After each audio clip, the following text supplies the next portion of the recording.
는 나사에서 일하는 과학자. 이름은 미미 아웅이라는 아웅? 이름인데. 미미 아웅. 아웅. 네.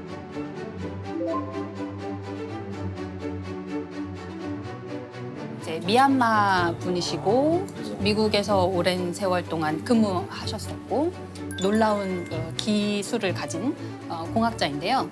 요즘에 우리가 화성을 탐사하는 로버를 보내고 거기에 화성에 헬리콥터도 보냈어요. 그 헬리콥터 이름이 인제뉴어티라는 헬리콥터인데요. 날개는 한 1.2m 정도인데 안에는 본체는 굉장히 작고 가볍고 한 2kg 정도도 안 되는. 근데 그게 어느 정도 어려운 일이고 그리고 그게 왜 중요한 건가요? 거기서 헬리콥터를 띄우는 게? 화성은 대기가 희박하기 때문에 날개를 엄청나게 빨리 돌려야 겨우 조금 한 몇 미터 떠보는 정도예요. 지상에서 실험할 때는 얘를 아예 진공 챔버에서 실험을 해요. 이분이 한 6, 7년 정도 열심히 그 팀을 이끌면서 최대한 가볍게, 최대한 날개는 엄청 빠르게 돌아야 돼요. 네, 아주 약간의 한 1% 정도, 1%의 공기를 가지고 1%? 뜨겠다. 네, 인류가 비행기를 발명했던 사건과 맞먹는다라고 표현했어요. 이제 화성에 대해서 탐색할 때 화성 주위를 도는 인공위성을 보내거나 아니면 화성 표면에 착륙하거나 이 두 가지밖에 할 수 없었어요. 표면에서 이제 로버가 열심히 걸어다니면서 바퀴를 굴러가면서 힘들게 운전을 해서 되게 느리거든요, 속도가. 아주 오랜 시간 이제 진행하면서 이제 탐사를 하게 되는데 헬리콥터를 타고 갈 수 있으면 살짝 떠서 좀 날아가서 내려가면 금방 이동할 수 있잖아요. 네. 그리고 이제 1%밖에 안 되지만 대기에 무엇이 있나 이런 것들을 탐사하는 데 되게 좋은 수단인데 새로운 차원을 하나 추가한 것이다. 이렇게 표현을 했어요. 태어나기는 미국에서 태어났는데 부모님이 이제 유학생이었고 유학 갔던 시절에 낳았던 아기인데 2살도 안 돼서 다시 미얀마로 돌아가요. 부모님이 그냥 다시 귀국하셨어요. 청소년일 때 혼자서 다시 미국으로 유학을 갑니다. 그래서 혼자서 되게 거기서 잘 공부도 열심히 하고 해서 성공적인 케이스로 나사에 입사를 하게 돼요. 이제 자기 커리어를 착착 잘 쌓아서 부서장 정도 되는 그 특정 관측기기의 장을 맡게 됐고 열심히 해서 성공을 해낸 거예요. 그 화성에 헬리콥터가 도착해서 헬리콥터 첫 비행 시연을 하는 것을 유튜브로 당시에 라이브 중계를 했거든요. 생중계를 보고 있었는데 같은 옷을 이제 맞춰 입은 팀원들이 옷을 맞춰 입고 그 관제실로 보이는 곳에서 이렇게 신호를 계속 기다리다가 성공했어! 라는 신호가 왔을 때 이렇게 다 같이 환호하는 그런.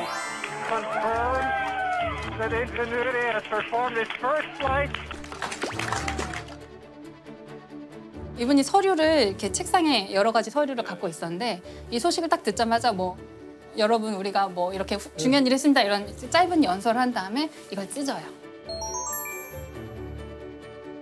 이분이 그런 세리머니를 하는 그 장면이 굉장히 이제 서류를 찢는 장면으로 화제가 되었는데 지금 열심히 노력하고 있는 어떤 아직 이루지 못한 과학자들한테 약간 자신이 그런 세리머니 하는 어떤 서류도 찍고 이런 장면이 있는 것을 자기가 상상해 보면 목표가 너무 멀리 있다고 생각될 때 도움이 되지 않을까. 허블 우주망원경을 사람들이 처음에 허블 우주망원경이 처음 올라갔을 때는 막 많은 사람들이 경쟁을 해서 관측을 여러 가지를 했어요. 그러고 나서 허블 우주망원경의 수명이 아주 상태가 너무 좋아서 임무를 연장시키고 하다가 나중에는 아주 엉뚱한 제안을 누가 한 명이 해요. 아무것도 보이지 않는 곳을 한번 보자. 네, 보통 이제 보이는 것을 더 잘 보려고 근데 다 미쳤다고 하는데 그랬다면서요. 네, 그 기회를 아무것도 날리냐. 없는 데를 보자. 근데 아무것도 없기 때문에 아주 오랫동안 지켜봐야지 희미하게 볼 수 있는 거예요. 그래서 이 비싼 우주망원경의 시간을 내가 한 열흘을 쓸게. 예를 들면 이런 식으로. 그리고 며칠 동안 아무것도 없는 곳을 열심히 봤는데 그 안에 수천 개의 은하가 있는 거예요. 아무것도 없다고 생각한 공간에.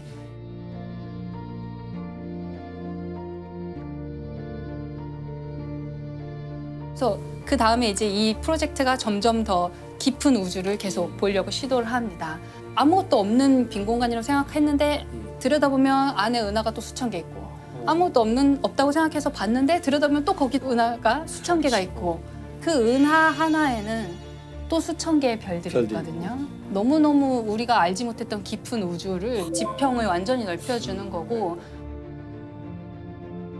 두세 시간 쓰는 것도 그렇죠. 경쟁해서 쓰는 건데 열흘을 보이드를 찍겠다 그랬으면 저 사람 뭐 머리가 어떻게 된 거 아니야? 막 그랬을 거 아니에요 진짜로. 당연히 그런 반발이 있었겠죠. 네. 근데 누군가는 아마 그 가치를 알아주는 사람이 한번 해봐라. 있었을 것 같아요. 믿고 해봐. 우리 인간이 생명에 대해서 할 수 있는 가장 근원적인 질문에 대한 답을 해줘요. 이렇게 다양하고 많은 생명은 도대체 어떻게 해서 만들어졌나? 어떻게 생겨났나? 근본적인 우리는 어디서 왔는가? 그렇죠. 우린 무엇인가? 네. 이거 하나가 장대한 사실 스토리죠. 아 예. 그러니까 다윈 같은 경우는 흔히 말하는 금수저 집안에 어머니가 아마 이름만 들으면 아실 웨지우드.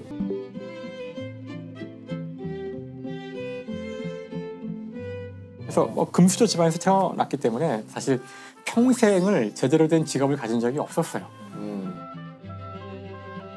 돈이 많아서 사실 직업에 대한 걱정은 크게 없었는데 아무튼 그래서 집에선 당연히 의사가 되거나 아니면 뭐 신학자가 되거나 근데 다윈은 흥미가 없었기 때문에 이제 당연히 이제 의사는 재미가 없어서 그만두고 때려치고 그래서 결국은 신학에서 학위를 받게 돼요. 와. 다윈이 신학 학위가 있어요? 아이러니네요. 근데 이제 그 신학 학위를 받은 바로 그때 비글호를 타게 돼요. 비글호는 배고요. 그 배는 이제 당시 영국 해군의 미션을 받아서 남미를 측량하러 가는 그런 일을 맡게 돼요. 남미. 근데 어쩌다가 그 배를 그러니까 신학 학위를 받았는데 왜 그 배를 타게 된 거예요? 그러니까 사실 그 신학 학위를 하면서도 그 자신의 그 다른 곳에 대한 열정. 그러니까 다윈은 어릴 때부터 이렇게 사람들하고 막 놀고 이런 것보다도 딱정벌레를 수집하거나 아니 그런 자연에 대한 굉장히 관심이 많았어요. 책도 많이 읽고. 그래서 이제 그런 쪽의 사람들도 많이 만나서 그 당대에 유명했던 지질학자나 이런 생물학자들하고 교류를 많이 했고요. 네. 그래서 이제 그 중에 한 사람이 비글호가 이런 인물을 가지고 떠나는데 여기 이제 박물학자 한 사람을 구하고 있었거든요. 돌고 돌아서 다윈까지 온 거예요. 근데 박물학자가 뭐예요? 박물. 물. 다양한 것을 모으고. 그렇죠. 네. 수집하고 이런 거죠. 네. 그때 다양한 거를 수집할 수 있는 가장 좋은 방법은 새로운 땅에 가는 건데 다윈한테 해보지 않겠냐? 그래서 당연히 이 사람은 너무 하고 너무 좋아 이거는. 새로운 거. 비글호를 타고 그 여행을 5년간 갔다 오는데 5년이요? 무려 5년을. 왜냐면 남미의 끝까지 갔기 때문에 난 못 타. 근데 다윈에겐 다행히도 배에 계속 타고 있어야 되는 건 아니었고 이제 배는 다니면서 측량을 하고 자기는 어딘가 내려서 계속 있다가 이제 이동할 때만 타고 했기 때문에 상당히 많은 시간을 실제로 육지에 있었다 그래요. 그리고 다윈은 남미에 탐험하는 그 기간 동안에 수집해서 자신이 모아놓은 것들을 이제 계속 본국으로 보내요. 보내서 박제로 만들어 보내기도 하고 뭐 새로운 이제 화석도 찾아내고 그래서 다윈은 이미 그것만으로도 그 유명한 과학자가 되긴 됐었어요. 그 탐험 여행 끝에 이제 남미를 다 돌아보고 남미를 떠나서 갔던 첫 번째 섬이 바로 갈라파고스였어요.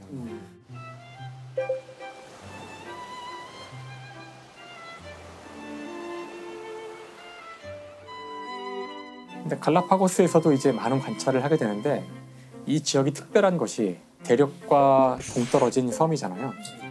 그래서 이 섬에서는 정말로 한 번도 본 적 없는 괴상망측한 생명체들이 있는 거예요. 그러니까 그때 이제 새들을 핀치라는 새들을 네. 관찰을 하고 부리에 대한 많은 기록을 남겼는데 여기 섬이 한 개가 아니었거든요. 네. 몇 개의 섬이 있는데 제도라 그러잖아요. 네. 그 새들은 전혀 모양이 달라서 다윈은 다른 종인 줄 알았어요. 다른 종류의 새인 줄 알았어요. 그렇겠네요. 근데 나중에 이제 갖고 와서 이걸 해부를 하고 정확하게 조사해 보니까 같은 종인 거예요. 네, 핀치였구나.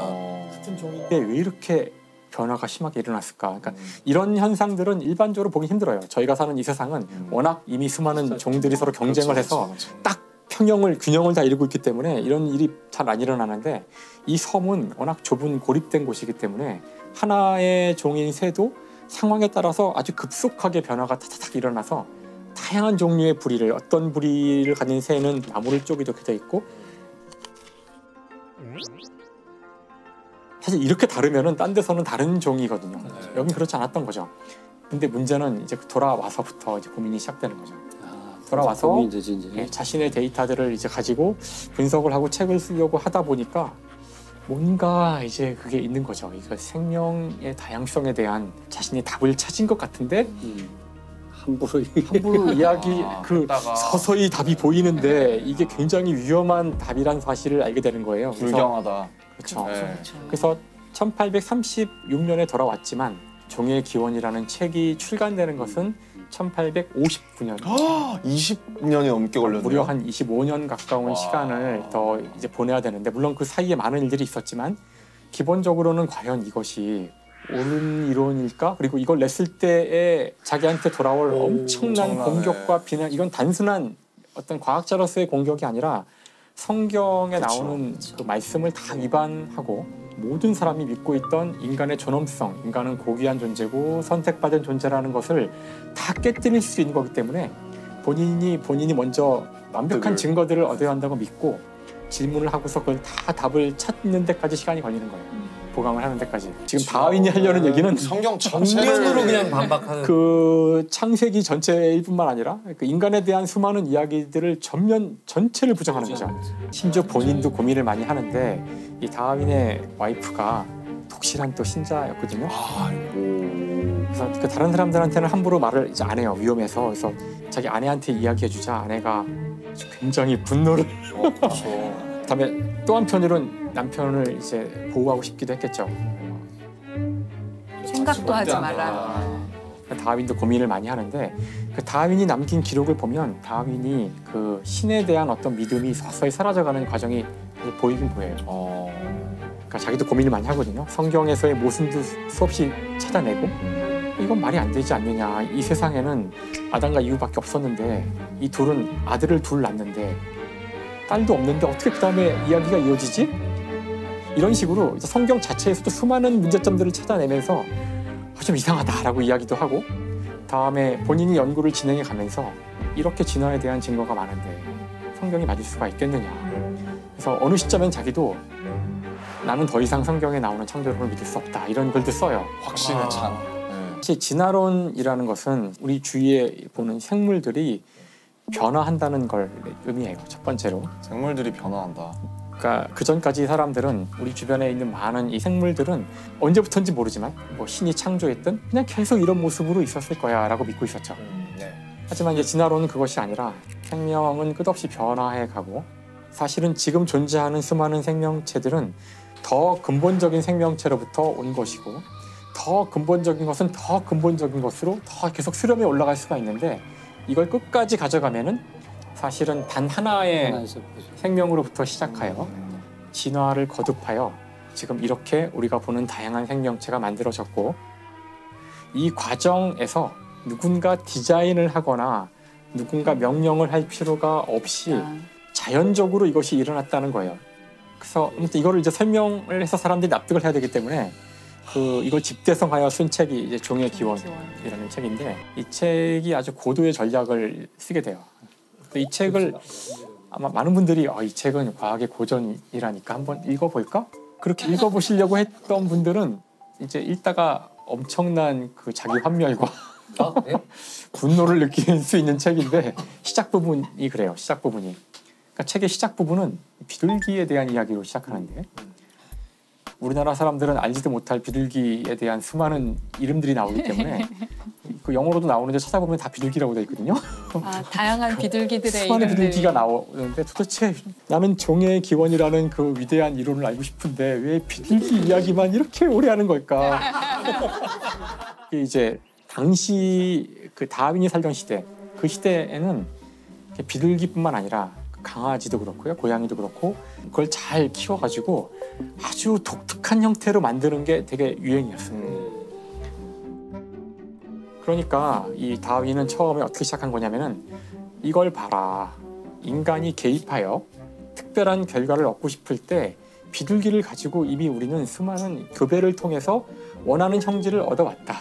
이게 당대에는 지루하지 않았대요. 그래서 사실 이 책에서 저는 가장 좋아하는 부분이 중간에 이 비둘기 얘기가 끝난 다음에 진짜 본인이 하고 싶은 이야기로 가는 전환부가 있는데요. 거기에 아주 제가 보기엔 위대한 접속사가 나와요. 이처럼 우리 인간은 비둘기와 다른 동물들을 우리가 원하는 쪽으로 교배를 통해서 개량해 왔다는 거예요. 개량해 왔다.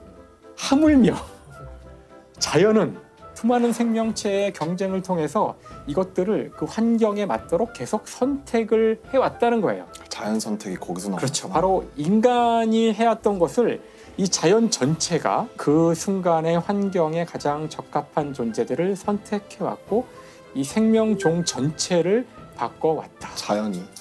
바로 이 얘기를 그리고 나는 지금부터 그 증거들을 하나씩 보여주겠고 거기서 나올 수 있는 모든 질문에 다 답을 할 것이다. 그러니까 25년이 걸렸구나. 야. 지구상의 모든 생명체는 어느 한순간에 정확히 모르지만 한 38억 년 전쯤에 지구에서 시작되어서 그 이후에 똑같은 시간 동안 진화해 온 거예요. 우리와 박테리아, 바이러스 할 것 없이 다 뭐가 그냥 다르냐. 다 똑같은 그런 존재라는 걸 이야기를 해주고 있어요.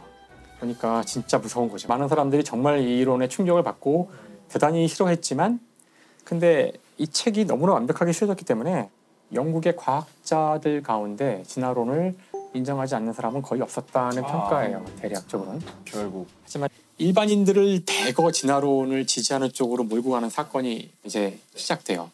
선택받는다는 것이 어떤 경쟁을 통해서 약육강식의 세상을 합리화하는 식으로 이용될 수가 있습니다. 그래서 우생학 같은 것도 맞아, 어떻게 보면 바로 그거죠. 강한 네, 것들만 네. 살아남고. 강한 것만 살아남고 또는 이걸 거꾸로 보면 살아남은 것은 왠지 강한 것이고 이걸 인간 사회로만 좁혀서 보면 가장 지금 우월한 백인들이야말로 살아남을 마땅한, 가치가 있는 네. 그런 어떤 인종이고 아니면 유색 인종들은 지배를 받아야 될 그런 인종일 수도 있는 거죠. 바로 이것은 당시에 한참 아시아와 아프리카를 식민지화해가던 빵만 유럽에게 아주 필요했던 열강. 어떤 사상이었을 수도 있던 거예요. 그렇겠어요. 악용될 수 있겠구나. 악용될 수 있기 때문에 사실 그 진화라는 단어를 초판본엔 쓰지 않아요. 에볼루션. 영어로 에볼루션인데 에볼루션이라는 단어는 쓰지 않고요.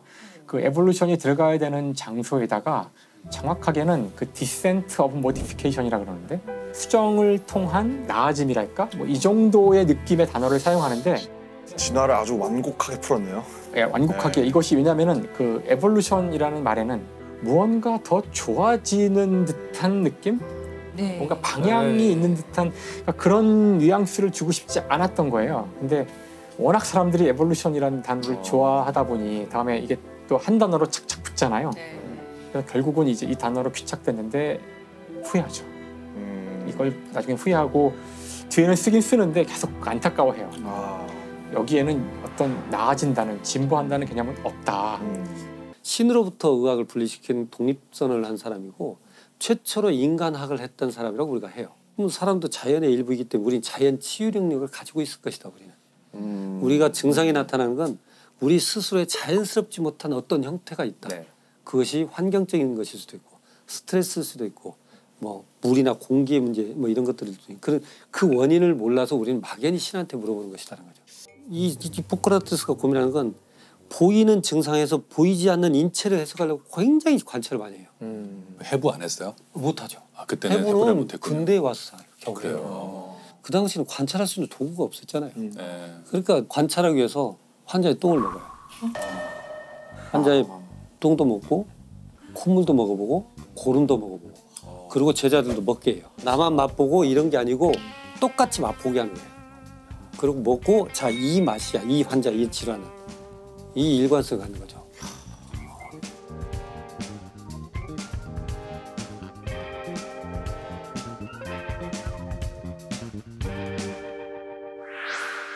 전집에서도 보면 절대 치료 불가능한 환자를 건드리지 마라. 왜냐하면 치료하는 척에다 이게 안 나오면 너의 명성에 흠이 가니까. 그리고 의사의 최대의 불이익은 불명예다. 돈이 아니고 다른 의사를 폄하하지 마라. 그건 네가 나약하다는 표시다. 의사는 수사학, 말하는 언변을 배워라. 또는 진료실의 매너랄지 표정을 어떻게 지어야 되며 당당해야 되고 되게 현실적인 조언들이 막 그러니까 들어가 의사를 있는. 위한 실용서군요. 실용서. 그렇죠. 의학에 대한 어떤 좋은 책이기도 하지만 예, 그래서 70권이나 되는 거군요. 근데 그 적을 게 70권이 너무 많아.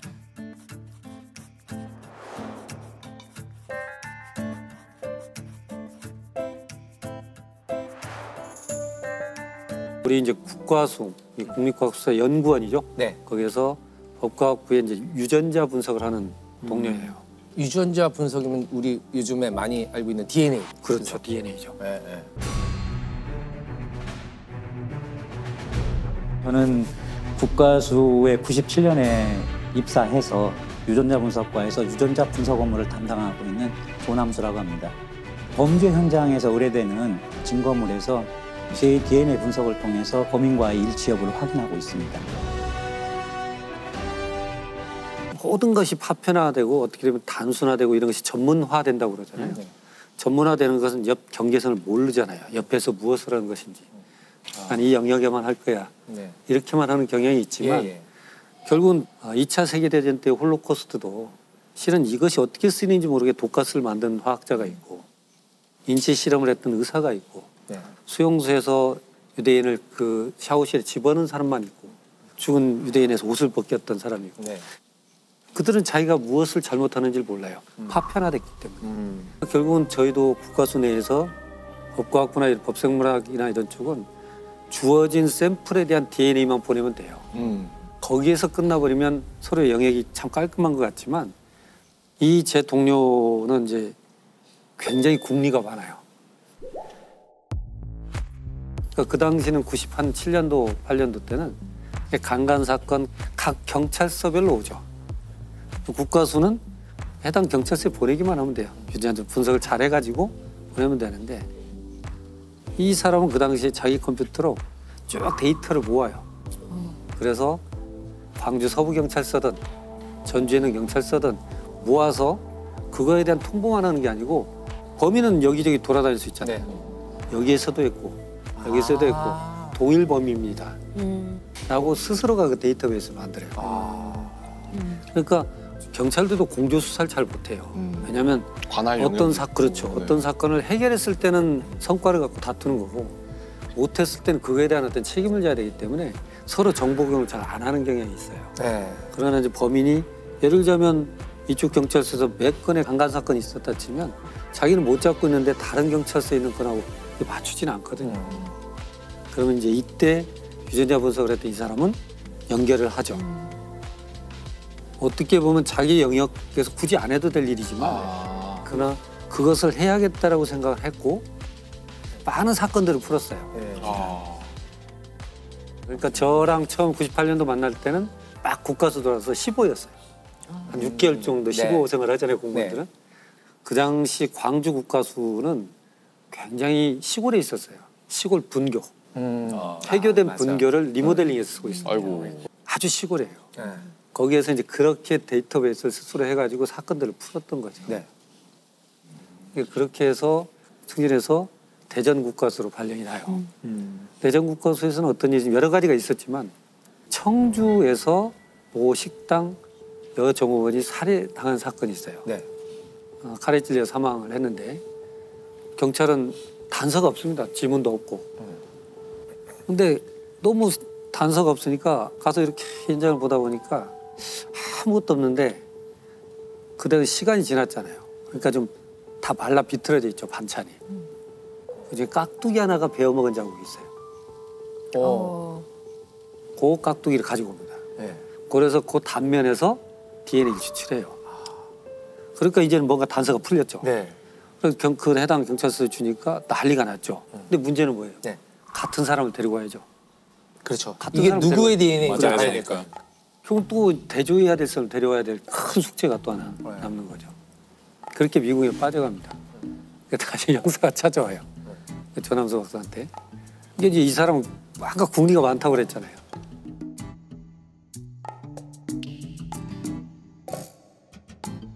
뭘 하고 있었냐면 우리가 이제 X 염색체가 있고 Y 염색체가 있잖아요. Y는 아버지한테 온 거잖아요. 그렇죠. 그 Y 염색체가 부계 쪽인 거죠. 네. 그러니까 그동안 쭉 데이터가 들어온 걸 가지고 YSDR이라고 하는데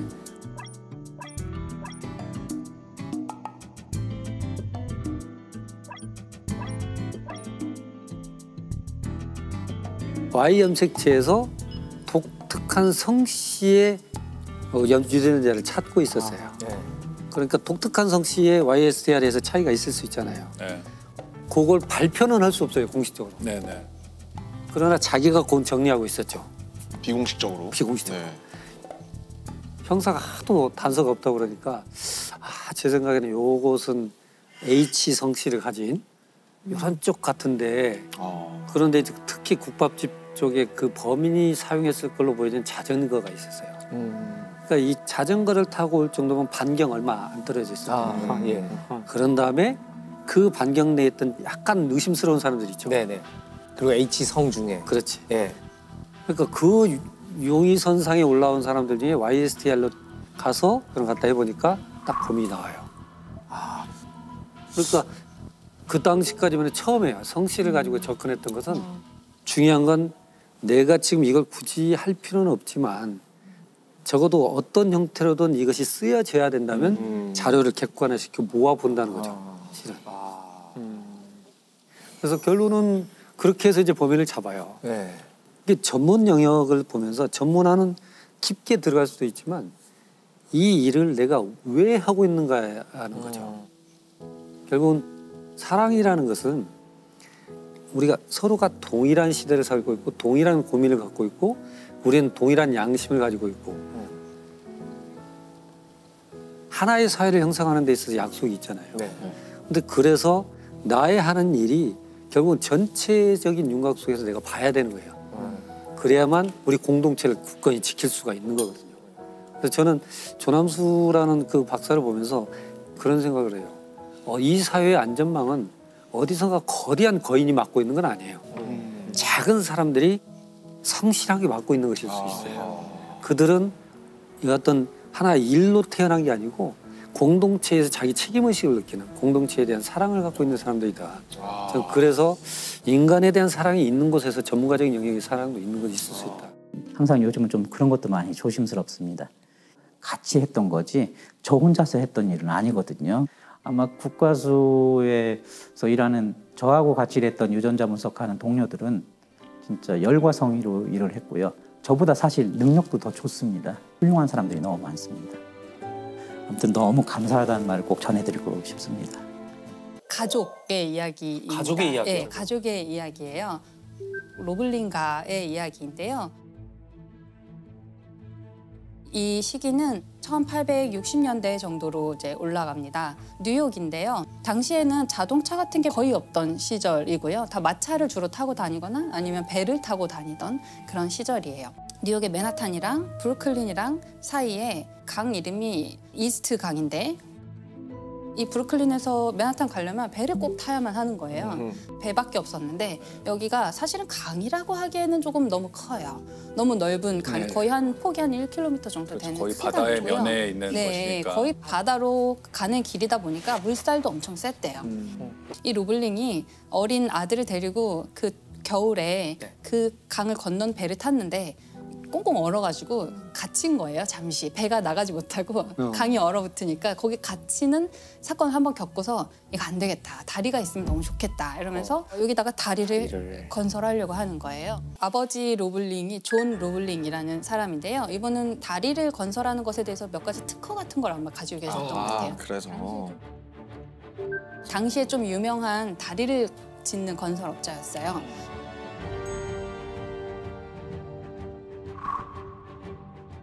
다리가 있으면 너무 좋겠다 이러면서 당시 아마 시장도 설득하고 돈도 또 펀딩도 끌어모으고 예, 좀 물밑 작업을 몇 년 동안 해서 결국에 이 사업 계약을 따내요. 네.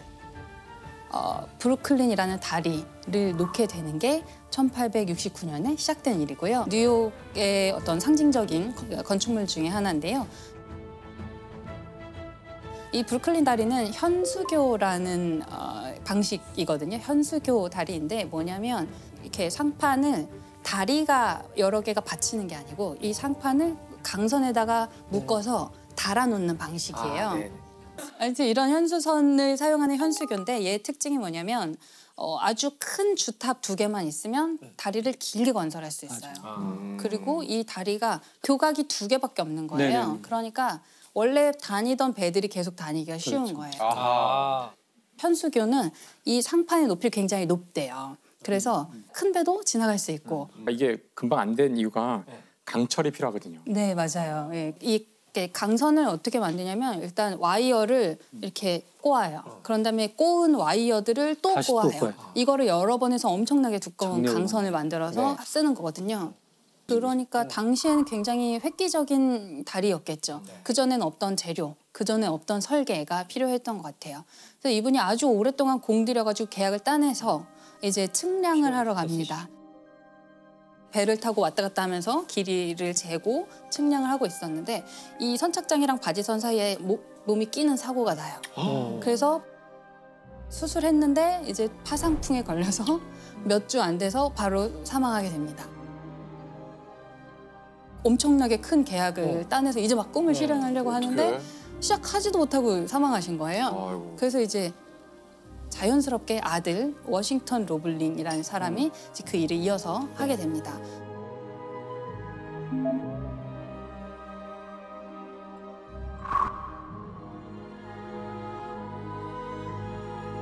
실제로 다리를 짓기 시작하는데 이 주탑의 높이가 거의 한 100m 가까이 되거든요. 네. 엄청나게 높은 주탑을 집안에다 잘 다리를 박아야 되는데 물밑까지 들어가야 되잖아요. 물밑에 들어가서 집안을 파내고 다리를 놓고 또 다시 다져서 이 일을 해야 되는데 이분은 이제 좀 더 현대적인 방식의 잠함이라는 걸 도입을 해요.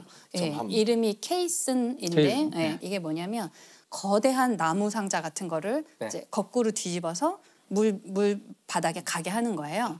나무 상자라고 제가 말은 했지만 뭐 테니스 코트 몇 개의 크기의 거대한 상자를 물 밑에 가라앉힙니다. 그리고 여기다가 압축 공기를 싸가지고 이 안에는 물이 이제 들어오지 않게 하는 거예요. 공기가 있으니까 여기 공간이 확보가 되는 거죠. 에어포켓처럼 이렇게 쉽게. 그렇죠. 거기가 이게 에어포켓을 작업장처럼 되는 거예요, 그러면? 작업장이죠. 네. 그 안이. 네네. 거대한 에어포켓을 만드는 거예요. 와. 잘못하면 빠져 죽을 수도 있는 거 아니에요? 그럴 수도 있죠.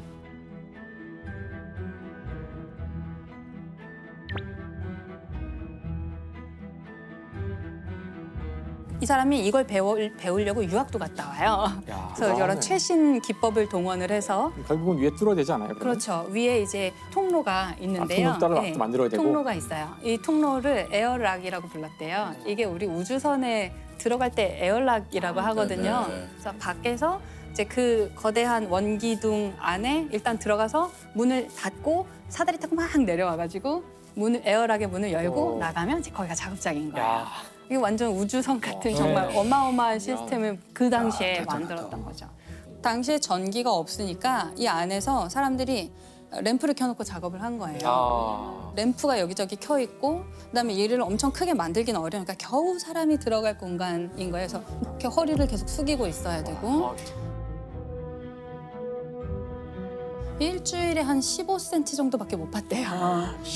엄청 많이 파야지 교각을 세울 수가 있는데 그래서 여기에다 이제 다이너마이트를 또 폭발물을 설치도 하기 시작합니다. 괜찮을까요? 너무 위험한 것 같아요. 폭발을 시켜서 이제 바위를 깨고 이런 일을 하는데 또 화재가 나기도 하고 이런 산소도 일이 부족하고. 그렇죠. 이 워싱턴 로블링이 그 화재를 수습을 몇 번이나 하고 그러니까 화재가 나면 어떻게 해야 돼요? 빨리 불을 끄고 빨리 탈출해야 되잖아요. 네. 그래서 막 급하게 막 올라오는 거예요. 근데 이런 일을 계속 반복하다가 그 감압병에 걸리게 됩니다. 네. 아까 갑자기 다이버들이 잠수병에 걸리는 거랑 거의 같은 원리인데요. 질소 중독이죠. 네. 혈관 속에 네, 맞아요. 질소가 갑자기 많아져서 공기를 쏜다고 했잖아요. 압축 공기. 공기가 압축 공기 상태여서 한 2기압 정도 됐다고 해요. 2기압인 곳에 있다가 갑자기 1기압으로 이제 압력이 뚝 떨어지잖아요. 당시에는 잠수병이라는 말이 없었대요. 그래서 모르는 거예요. 그냥 몰랐구나. 이 작업자들이 자꾸 죽어나가고 워싱턴 로블링 본인도 이제 그 병에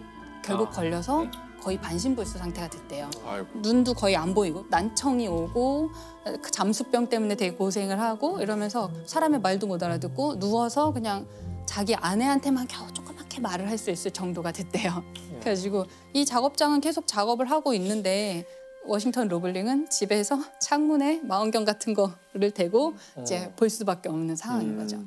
이 수석 엔지니어가 이제 몸져 누운 거잖아요. 그런데 기적적으로 다리가 계속 잘 건설이 돼요.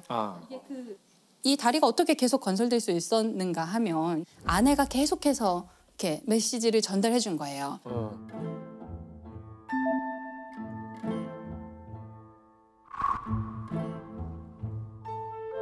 이거 지금 뭐 해야 된대, 여기 어떻게 해야 돼, 뭐 이런 걸 계속 한 거죠. 그리고 인부들도 잘 다독이고 구슬리고 뭐 정치인이나 이런 펀딩을 했던 어떤 사람들이 찾아오면 또 그 사람들 로비도 열심히 하고 이러면서 그 현장을 계속 지켜준 거예요. 처음에는 남편의 메시지였겠지만 나중에는 자기가 그걸 계속 다 공부를 해서 왜냐면 유학도 사실 같이 갔었고 결혼한 상태로 갔고 자기도 계속 보고 배운 게 있었던 거예요. 이 일이 한 14년 정도 걸려서 공사가 완성이 됩니다. 왜 14년이나 걸렸냐면 물론 다리 자체도 엄청 크고 당시에 막 신기술을 도입하기도 했지만 사람들이 계속 의심하는 거예요. 야, 이거 다리 무너지지 않을까?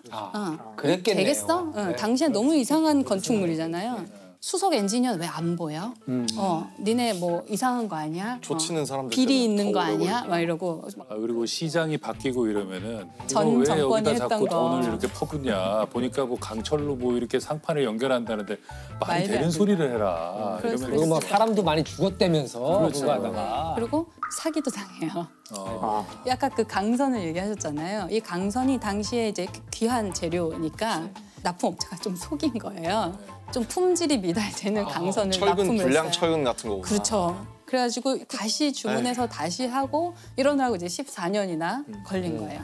사실은 이 워싱턴 로블링이 몸져 누운 거는 다리를 건설하기 시작하고 한 몇 년 안 됐어요. 2, 3년밖에 안 됐을 때였어요. 이미 그때 몸져 눕기 시작한 거예요. 그럼 거의 에밀리가 다 한 거네요. 그렇죠. 사실은 나머지 11년 동안은 반발이 엄청나게 많았을 것 같은데 무슨 뭐 너는 존 로블링도 아니고 워싱턴 로블링도 아닌데 무슨 아내인데 무슨 다리를 짓냐 이런 게 엄청 많았을 것 같아요. 당시는 뭐 여성한테 투표권도 없던 시절이에요. 그러니까 여성은 그냥 굉장히 배우는 것도 억압당하고 집에서 현모양처를 하는 게 최고의 미덕이던 시절이었고 여자가 건설 현장에 있다는 거는 상상도 할 수 없었던 시대래요. 그래서 아마 이 에밀리는 남편의 이름으로 좀 많은 걸 했던 것 같아요. 남편의 메시지를 전달하는 것처럼 자기가 지시를 하고 총감독을 하고 감시를 하거나 뭐 검사하러 오는 사람들도 있을 거 아니에요. 중간중간에. 그런 사람들이랑도 굉장히 잘 지냈대요. 그래서 이 11년이나 됐잖아요. 사실 11년 동안 현장을 이끌어 나간다는 거는 본인이 그 모든 걸 실제로 관장하고 있지 않으면 사실 불가능한 일이잖아요. 그게 현장에 있는 사람들은요 어느 순간 알았을 거예요. 그런데 왜 그럴 때 있잖아요. 현장에 있는 사람들도 자기 인생이 거기 들어가 있는 경우가 많이 있거든요. 중간 관리자 이런 사람들이. 이 다리는 만들어져야 되는 거죠. 완성을 해야만. 그런데 보니까 워싱턴 로블리는 누워 있고 부인이 와서 전화하는데 보니까 뭐 질문할 때도 대답도 잘하고 네, 본인이 다 대답을 하고 이러니까 어느 순간 뭐 이 사람이 그냥 해도 되겠다는 느낌, 이 사람을 믿고 가는 거죠. 이 현장은 돌아가야 되니까. 작가님 되게 정확히 보셨어요. 네. 실제로 그랬다고 하더라고요. 네. 어느 순간에는 거기서 일하는 사람들은 알았대요. 알았는데 이렇게 쉬쉬해주는 거죠. 네. 그리고 하던데? 뭐 이런. 에밀리 로블링이 와서 자기한테 지시를 내릴 때 그것에 대해서 더 이상 의심하지 않고 이 지시대로 하면 된다는 경험을 너무 많이 쌓았기 때문에 결국 증명했구나.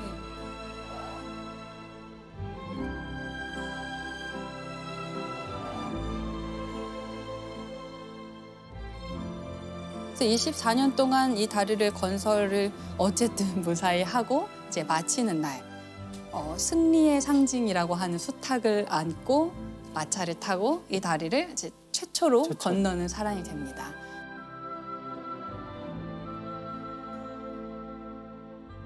분야를 넘나드는 것에 대한 가치랄까 그런 이야기를 좀 해보고 싶어요. 경계를 넘었던 대표적인 물리학자 중에 하나가 이 슈레딩거라는 사람인데. 이분은 알아요. 고양이 집사. 사실 양자 물리학을 만든 사람이죠. 네.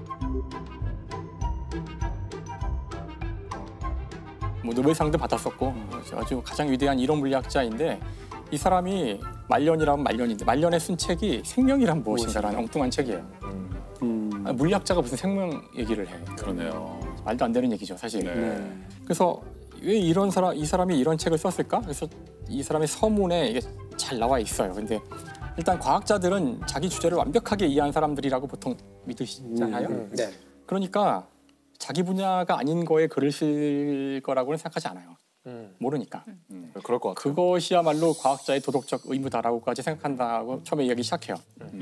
하지만 나는 내가 하는 일에 대해서 사람들이 아, 네 분야도 아니잖아. 그리고 웃음거리를 줄 수도 있고 나는 분명 실수할 것이 분명하지만 이런 거대한 질문에 대해서 즉 생명이란 무엇인가란 이런 질문에 대한 답을 하기 위해서 나는 내 분야를 넘어간다 하고 쓰는 책이에요. 일종의 선언문 같은 느낌. 비장하네요, 엄청. 그래서 이 책이 1943년 그 슈레딩거가 했던 강연을 토대로 만들어진 그런 책이고요. DNA의 구조가 밝혀진 게 1950년이니까 사실 DNA도 모를 때 쓴 책이에요. 근데 이 책이 중요한 이유는 여기서 슈레딩거는 자신의 물리적 지식을 총동원해서 유전이라는 현상이 물리학자의 눈으로 봤을 때에는 유전 정보는 원자 수준에 있다고 대담한 제안을 하는 거죠.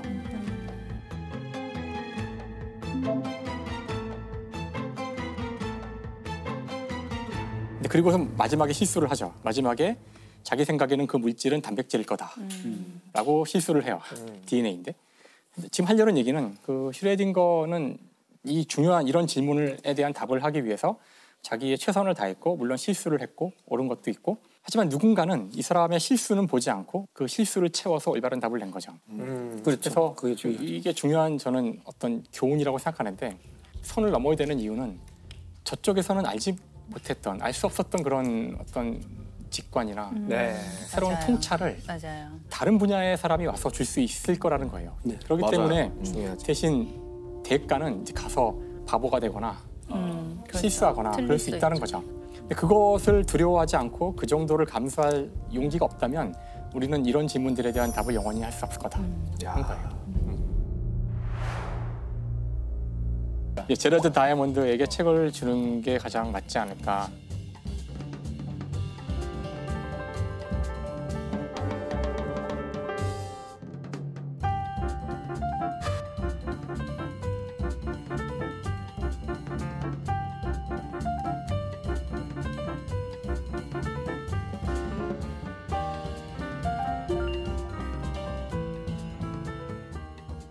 사실 이분이야말로 진짜 분야를 넘나든 사람 중에 한 분인데 네. 지금 연세도 많으세요. 지금 85세, 85세이신데 일단 전공은 생리학, 박사학위도 생리학인데 그런 다음에는 이제 교수가 돼서 생리학 교수가 돼요. 의대.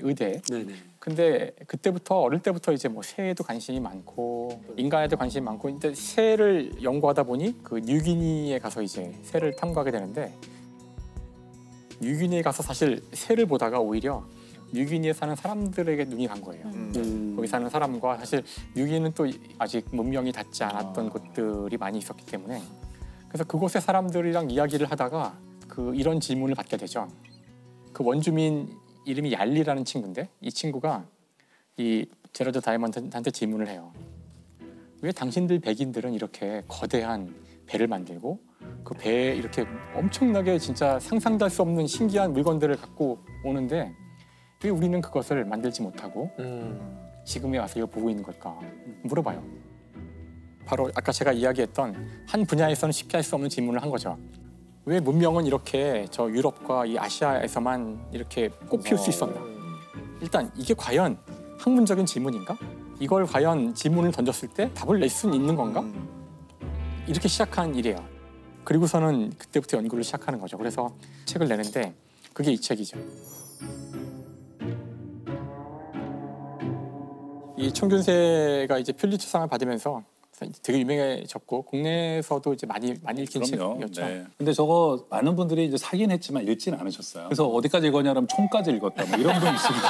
맞아요. 총이 제일 재밌거든. 저도 사실 다 못 읽었어요. 총까지 읽고 준 한 중간쯤 읽다가 안 읽었던. 다 못 읽었어요. 그러다가 막 코로나 뜨면서 다시 맞아요. 신균세가 무슨 내용인지 시청자 여러분들께 아주 간략하게 설명해 주신다면? 그러니까 사실 이 책을 쓰게 된 것은 아까 제가 얄리 이야기를 했잖아요. 네. 그러니까 그 질문에 대한 답을 하려고 쓴 거는 맞는데 이 책에서 이제 가장 그 상황을 드라마틱하게 보여주는 장면이 하나 나와요. 지금 무슨 뜻이냐면은 이제 신대륙이 구대륙에게 이제 완전히 그 점령을 당하는 그 결정적 사건이 하나 있거든요. 바로 이제 당시 그 에스파니아에 있는 그 사람들이 신대륙에 가서 거기에 있는 문명과 마주치죠. 마주치는데 거의 이쪽 에스파니아 쪽은 잘해봐야 스페인 쪽이죠. 스페인 쪽은 잘해봐야 한 몇백 명밖에 안 되는 사람들이고 물론 이제 군인들인데 상대는 몇만 명에 달하는 그런 병력을 가진 그런 문명이었는데 이 만남에서 그냥 일방적으로 저쪽 그 신대륙의 문명이 그냥 무너져 버려요. 그럼 그 순간 무슨 일이 일어났던 것일까? 그때 결정적인 차이점이 바로 이 스페인에서 온 구대륙 사람들은 손에 총을 들고 있었고 이 총은 철기로 돼 있는 쇠, 금속 무기였고요. 네. 하지만 그 한두 번의 전투만 가지고는 어떻게 그렇게 거대한 문명을 다 멸망시킬 수는 없는 거잖아요. 네. 결정적으로 신대륙이 무너진 것은 바로 이 균. 바로 구대륙 사람들이 가지고 온 전염병 때문이었어요. 그러니까 몸에 있는 균인데 그 균이 구대륙 사람들에게는 별 문제가 되지 않았지만 신대륙 사람들은 한 번도 그런 균을 접해보지 못했기 때문에 면역력이 없었고 그것 때문에 인구의 거의 90%가 죽는데 그게 다 균 때문이었죠. 그럼 이건 이제 팩트고 이제 이 책의 질문은 왜 그렇다면은 그 사실 균에 대한 내성이 뛰어난 것조차도 이 구대륙 사람들이 더 우월하다는 증거인가? 여러 가지 질문을 할 수 있는데 도대체 왜 이 총균쇠를 그들은 갖고서 왔는가 하는 거죠. 그래서 이제 그것에 대한 답을 차근차근 찾아가기 시작해요. 그래서 사실 이 책의 결론은 한 줄이에요. 그 두 대륙이 갖고 있는 지정학적, 지리학적인 차이 때문이라는 거예요. 그래서 이 구대륙은 인간이 살기에 좋은 이 온대 지방이 굉장히 넓게 분포가 돼 있어요. 아마 아시아부터 유럽까지를 쭉 생각해 보시면 굉장히 넓은 지역에 저 사람들이 많이 살고 있었고 그 수많은 사람들이 문명을 만들어서 교류를 하면서 지식을 서로 공유하고 그런 지식 가운데 하나가 이 총과 쇠와 같은 걸 만드는 그런 기술들이겠죠.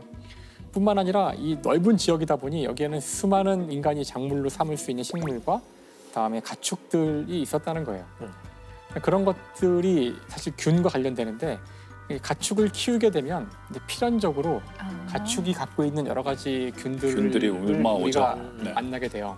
그래서 일찌감치 그런 가축들을 많이 가지고 있었던 이 구대륙 사람들은 이미 균에 많이 적응이 돼서 많은 사람이 죽긴 했지만 그 대가를 치르고서 내성을 갖게 됐지만 신대륙은 이런 대형 포유류도 없었고 왜냐하면 바로 신대륙의 구조가 이 남북 방향으로는 좁고 길게 되어 있는 구조거든요. 네. 여기 사람이 잘 살 수 있는 지역은 온대 아주 짧은 지역밖에 없는 거죠. 네. 그다음에 여기는 충분히 큰 그런 포유류도 없었고 수많은 작물도 없었고 그 구대륙 사람들이 두 문명이 만났을 때 일방적으로 우위에 있었다는 거예요.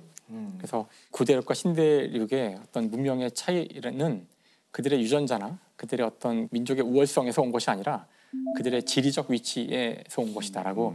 근데 이 한 문장을 보이기 위해서 이만한 책을 써야 했던 거죠. 그래서 사실 이 책은 두께만큼이나 읽기가 쉬운 책은 아니거든요. 근데 이 책의 진정한 가치는 사실 생리학자가 인류의 역사에 대해 쓴 책이에요. 되게 웃기는 거죠, 사실. 즉 과학자의 시각으로 역사를 보고 있는 거예요. 자연과학자의 시각으로 뭐 수많은 종류의 콩이나 식물과 이런 것들을 비교하고 다 검증하고 네, 종류가 훨씬 더 많았다는 것. 그러니까 우리가 우월해서가 아니라 동아시아에는 유독 콩이 많았고 다양한 종류의 그러니까 인구 밀집도가 높아질 수밖에 없었어요. 물론 반론도 많았고 논쟁도 많았어요. 그러니까 이것이 이제 그 환경 결정주의라 그래서 인간의 많은 부분들을 오로지 환경으로만 치환해서 보는. 그럴 수 있겠어요. 그거는 사실 모든 종류의 논증은 무엇 결정주의나 극단주의로 몰아갈 수 있어요. 그렇죠. 저는 오히려 아까도 그 슈레딩거의 책을 이야기했지만 슈레딩거의 책을 놓고서 수많은 비판을 할 수 있어요. 단백질 아니잖아. 여기 중간중간 나오는 수많은 틀린 얘기들도 있어요. 아직 그 얘기를 모르니까. 하지만 우리가 무언가 이런 중요한 질문에 대한 답을 하고 싶다면 그 사람의 잘못을 자꾸 쑤시고 그럴 것이 아니라 우리가 이 사람이 분야를 넘었기 때문에 볼 수 있었던 통찰에 집중해서 그 사람의 아이디어를 본다면 우리가 진짜 그런 문제에 대한 답에 접근해 갈 수 있다고 생각해요. 그래야지만 우리가 뭔가 얻을 수 있는 거죠. 그렇죠. 이분은 미국 죽음에 관한 전체 시스템을 바꾸자라고 처음 얘기했던 분이고, 근데 이분이 이제 실은 시작은 51살 때 시작을 해요. 아주 금수저예요.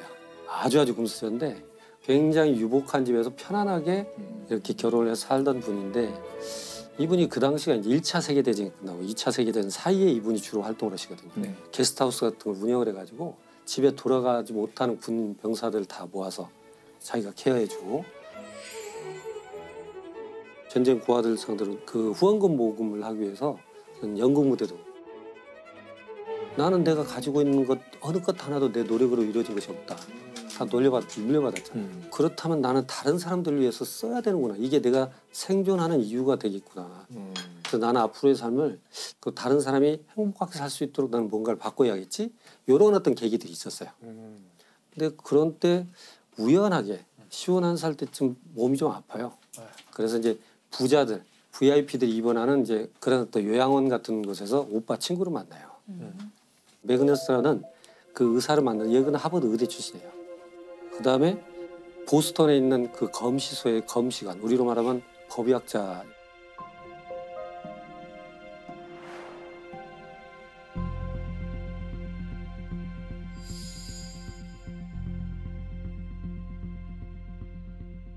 원래는 검시관이라는 제도는 코로나가 그래요. 코로나가 이제 크라운 왕관 있죠. 네. 네. 크라운에 변형된 말이 코로나예요. 네. 왕실에 귀속된 재산을 관리하는 사람이에요. 또는 누가 사망하거나 살인하면 임자 없는 재산을 왕실로 귀속시키기도 하고. 이제 영국에서는 그런 사람들이 판사 역할을 했죠. 검시 판사 역할을. 근데 미국으로 오니까 미국은 워낙 인적 인프라가 적잖아요. 그러니까 코로나 제도는 들어왔는데 임명할 사람이 없으니까 그냥 일반인을 임명을 해요. 그러니까 일반인이고 농부가 하기도 하고 장례업자가 하기도 하고. 근데 중요한 건 법적 권한을 갖고 있죠. 이 시신을 딱 보고 자기 마음대로 평가를 하고 자기가 또 임명한 위원회를 통해서 그냥 정리를 해버려요. 어떤 코로너들이 어린애 신생아, 아주 어린애가 사망한지 발견되니까 자기들끼리 심사를 하고 처리를 하고 돈을 수당을 돌려받고 이 시신을 또 저쪽으로 옮겨요. 또 그래 거기서 자기들끼리 또 해서 돈을 받고. 저런. 그런 식으로 돈벌이로 아주 전락을 해서 부패가 너무 심할 수밖에 없는 현실이에요. 그러니까 그런 일이 있어서 보스턴 지역에서는 검시관 사무실을 처음 만들었어요. 미국에서 최초로. 그 검시 사무실에 격리를 마치고 거기 있었던 거예요. 그래서 거기서 이런저런 대화를 해요. 그러다 보니까 죽음에 대해서, 억울한 사건들. 그러니까 보니까 아니 무슨 죽음에 대해서 이렇게 허술한 건가? 뭐 죽음이 무슨 장사인가? 이렇게 되면 앞으로는 어떻게 되지? 하고 문제의식을 가진 거예요. 그러니까 나도 한번 검시소를 데려가줘. 따라가서 이제 부검을 보고 인체를 보고 그 오빠가 하는 일을 보니까 야 이건 참 의미 있는 일이다. 그런데 그 순간에 이 매그네스가 뭐라고 그러냐면 자기는 부검을 하고 검시를 하면서 인간 장기의 아름다움에 매료됐었다. 무한히 계속적으로 살아 움직였던 장기가 어느 순간 멈춘 거잖아요. 그게 하나의 물건처럼 보이는 것들이 어떻게 한 사람의 인격을 가지고 삶을 영위했었을까. 그걸 아름답다고 표현하는 게 그게 너무 강했던 거예요. 그 단어에 매료됐던 것 같아요.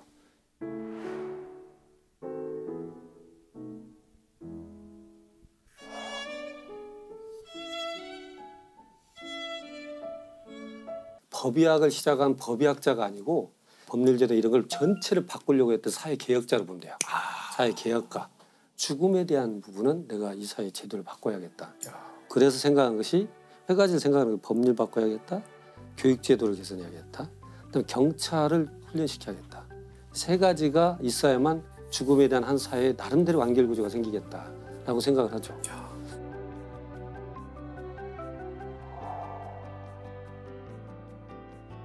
법률 제도를 바꿔야겠고 전문 검시관 제도를 들여와서 법의관 제도를 코로나란 일반인이 보지 않도록 그렇게 죽음을 전문가가 볼 수 있도록 해야 되겠고. 근데 문제는 뭐냐면 이게 아까 말씀드린 대로 이권이 개입돼 있잖아요. 그러니까 그 코로나를 임명하는 것도 정치가예요. 정치가들은 이 질서가 그대로 좋아요. 자기들은. 자기 줄 수 있는 자리가 있으니까. 그래서 결국은 이권이 개입돼서 코로나 제도를 없애진 못해요. 그런 것은 부패 이런 게 많잖아요. 플랜 B로 가져온 것은 뭐냐면 검시해야 될 대상을 정하자. 그럼 그 대상에 해당되면 수사기관이 결정할 게 아니고 당연히 검시를 하는 걸로 하자. 국가가 대신 검시해서 사실관계는 파악해야 될 필요가 있다. 이렇게 이제 바꾸는 거죠. 그래서 지금 우리가 말하는 게 CSI가 그런 데예요. 그 CSI 수사대는 그런 식으로 해서 시작된 거거든요. 제도는 내가 정치인들 만나서 어떻게든 바꿔보려고 노력을 하는데 교육 재료가 없는 거예요. 그러니까 결국은 프랜시스가 에그레스 그러면 어떻게 했으면 좋겠느냐 그랬더니 나의 자료를 가지고 이런 검시관 제도를 만들고 이 전문 법의관을 좀 많이 키워내는 걸 만들고 싶은 분이 많다고 그랬잖아요. 영향력도 있고. 본인이 해야겠다. 그래서 하버드 학장을 만나러 갑니다. 하버드 학장을 만나러 가고 내가 돈을 이렇게 낼 때 지정기탁이죠. 이분의 강의실을 이렇게 만들고 이분의 사무실, 실험실, 도서관 이걸 만들어주면 내가 돈 얼마 내겠다. 그러니까 그 당시 돈으로 25만 달러니까. 이야. 1929년 30년에 25만 달러면 엄청난 겁니다.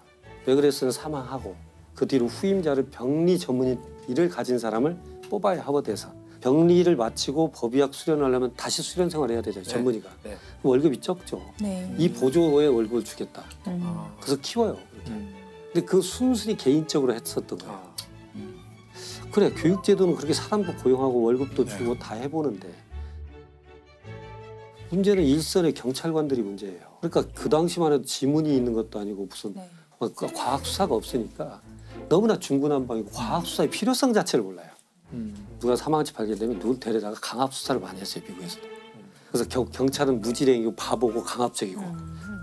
그래서 이 경찰에 대한 것 교육을 해야겠다는 것이 1920년에 생각한 거예요. 문제는 어디서 나오냐면 현장도 가지도 못하고 현장이 흐트러져 버렸고 자료 사진만 있으니 그 상황을 어떻게 설명할 길이 없어서 답답할 때가 많고 어떻게 했으면 좋겠느냐 그랬더니 실은 이 사람이 워낙 부자여가지고 시카고 그 오케스트라 단원들이 와서 그냥 파티를 할 정도예요. 100명 정도 늘상. 근데 어머니가 거동이 불편하니까 오페라단을 미니어처로 만들어요 본인이. 그 수십 명을 다 악기까지 만들어서 악기 소리가 날 정도까지. 미니어처인데 너무나 정교하죠. 그렇게 했는데 내가 한번 만들어 볼까? 그래서 사건을 재구성을 합니다. 그 당시 1930년대, 40년대. 이건 뭐 거의 예술인데요? 작품이네요, 진짜. 네. 그러니까 여기에 와 너무 정교하다. 뭐가 있으면 그 경찰 수첩에 깨알 같은 글씨까지 다 써요. 그러니까. 디오라마 하나 만드는 데 있어서 한 지금 돈으로 4만 불에서 8만 불 사이. 5천만 원에서 1억 정도. 그런 것을 한 18개 만듭니다. 그렇게 만들어서 하버드대 학장을 만나서 우리 하버드대 우리 법의학과를 만들어놨으니까 여기서 경찰도 종합 교육을 좀 시켰으면 좋겠어. 그러니까 18개를 갖고 와 일주일 세미나를 합니다. 아 그러면 어떤 범죄 현장에 대한 스토리를 주지 상상하고 않고 만들게. 거기에 목맨 거, 피 흘린 거 다 똑같이 만들어놔서 이걸 너는 어떻게 보느냐. 그러니까 말하자면 어떤 정보가 없이 그거에 대한 너의 해석. 네가 본 것을 얘기해봐. 그렇게 했는데 그렇게 이제 강의를 하다가 이게 소문이 난 거예요. 시나리오 작가가 와요. 와갖고 정말 이런 식으로 수사를 한다면 요것이 한번 재료가 쓰겠다. 나 경찰 중심으로 쓸 수 있겠다. 하버드 대학의 경찰학교에 앉아서 18개의 사건을 재구성하는 것을 영화로 만들어요. 아 그걸 보고. 네, 그래서 그 제목이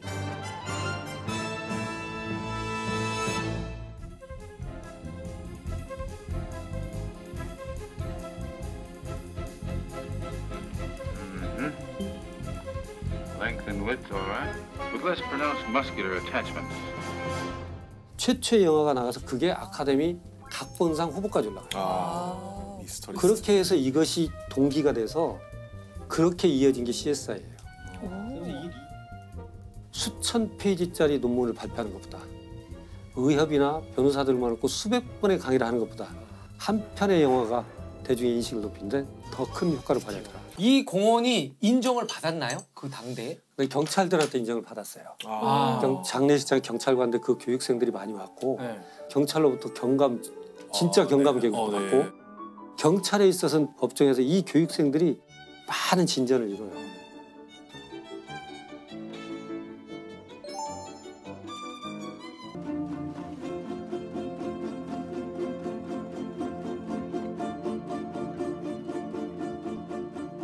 이분이 1887년생이거든요. 그러니까 어쨌든 미술가니까 이 시기의 미술에 대해서 조금 이야기를 해야 돼요. 역사적으로는 이 시기가 19세기가 아카데미즘이라 그래서 그 보면 아주 그냥 사진 같은 그림들을 그릴 때예요. 아 예. 정말 네네. 신화적인 그림이나 네네. 그냥 너무나 매끈하고 아름다운 그림들, 그 거대한 그 역사적인 상황을 그린 그림들이나 이런 그림들이 유행하고 있을 때였는데 이 즈음에 이제 과학기술이 미술계에 충격을 주는 사건이 일어나게 돼요. 사진기의 발명이죠. 19세기 초만 해도 이게 노출을 굉장히 한참 해야 됐어요. 그러니까 필름이 문제인데 결국은 필름이 지금처럼 좋은 필름이 없었기 때문에 8시간 노출을 했다는데 많이 하셨네. 8시간의 노출이 사람은 못 찍겠는데요. 네, 사람 못 찍죠. 그러니까 주로 이제 풍경을 찍었겠죠. 안 움직이는 것만 지키는구나. 여기서 이제 이거를 10분으로 줄일 수 있었던 기술적 진보가 일어나는데 그래서 이 사람을 저희가 오늘날 사진의 이제 아버지라고 불러요. 다게를 하는 사람이에요. 다게를 사진의 아버지. 그래서 노출 시간을 10분으로 줄이는데 이제 근데 여전히 이거 가지고 이렇게 막 찍기는 그래서 진짜로 이제 혁명이 일어나는 시점은 1초가 되는 순간인데 찰칵 찍는 순간 그게 코닥이에요. 코닥. 그게 이제 19세기 말이죠. 이렇게 사진기의 변화가 오자 이걸 보고 있는 화가들의 마음은 일단 사진기가 보는 새로운 세상의 모습이 화가들한테도 굉장히 충격이었던 그렇겠죠. 거예요.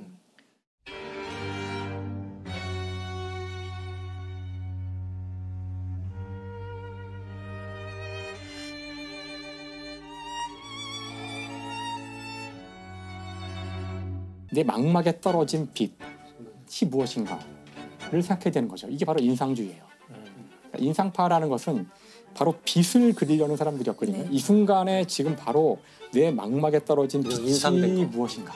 사진기는 정말 내가 이 한 장면을 놓고도 찰칵 순식간에 한 10장을 막 찍을 수도 있잖아. 그러니까 하나의 사물을 여러 각도에서 볼 수도 있다는 생각인데 전 같으면 어떤 역사적 장면이라 그러면 딱 그 스테레오 타입으로 그림을 그렸지만 이제는 하나의 장면을 여러 관점으로 볼 수 있고 이걸 한꺼번에 그릴 수도 있는 거죠. 이게 바로 입체파예요. 입체파의 피카소의 그림은 그 아비뇽의 처녀들은 그렇죠. 그 각도가 다양한 처녀들을 다시점이라고. 다시점에서 본 거를 한꺼번에 그렸기 때문에 배상하게 되거든요. 그러니까 이런 변화가 막 미술에 물밀듯이 들어오는데 일단은 지금 사진기를 보면서 새롭게 알게 된 세상에 대한 이해를 그림에 그리고 있으나 모두가 마음 한켠이 불안한 거죠. 미술을 그만둬야 되나? 이제는 다 사진기가 그리면 되나? 그것에 대한 중요한 답을 준 사람이 저는 바로 이 마르시안 뒤시장이라고 생각해요. 이분은 사실 그림을 그릴 때가 이제 20세기 초반, 그러니까 1900년대 그때라서 한참 입체파가 막 뜰 때예요. 그래서 이제 초반에 이제 이 뒤시장도 입체파를 그려야겠다. 근데 그때 그렸던 그림이 바로 이 그림이에요. 물론 입체파 그림이라고 했지만 이게 입체파도 좀 다른 게 입체파는 일단 당시 다시점을 그리는 거였는데 이거는 계단을 내려오는 사람을 연속 사진을 착착 찍어서 붙여놓은 것 같은 느낌이죠. 그러니까 약간 입체파긴 한데 뭔가 좀 다른 느낌이에요. 그래서 이 작품을 출품을 하는데 입체파 화가들이 이걸 보더니 이거는 입체파가 아니야. 많이 부족한데. 뭔가 우리랑 많이 달라. 부족해. 아니야. 맞아. 그래서 이거를 그러니까 자를 순 없고 이렇게 압력을 가해요. 이거를 좀 처리하면 좋겠다. 그래서 뒷시장이 팡 터져가지고 이거 그림 안 걸어. 그래서 인정받지 못하고 있다가 이제 미국에 가게 되는데 미국에서 이제 아모리 쇼. 그러니까 그게 미국 사람들에게 유럽의 선진 예술을 보여주는 그렇게 기획된 거예요. 무슨 박람회 같은 그런 게. 근데 지금은 미국이 중심이 됐으니까. 그렇지 뭐. 그렇죠. 초기엔 그런 거였죠. 여기에 아까 그 계단을 내려오는 미드를 출품을 했는데 유럽에서의 그 싸늘한 반응과는 달리 미국 사람들은 열광을 한 거죠.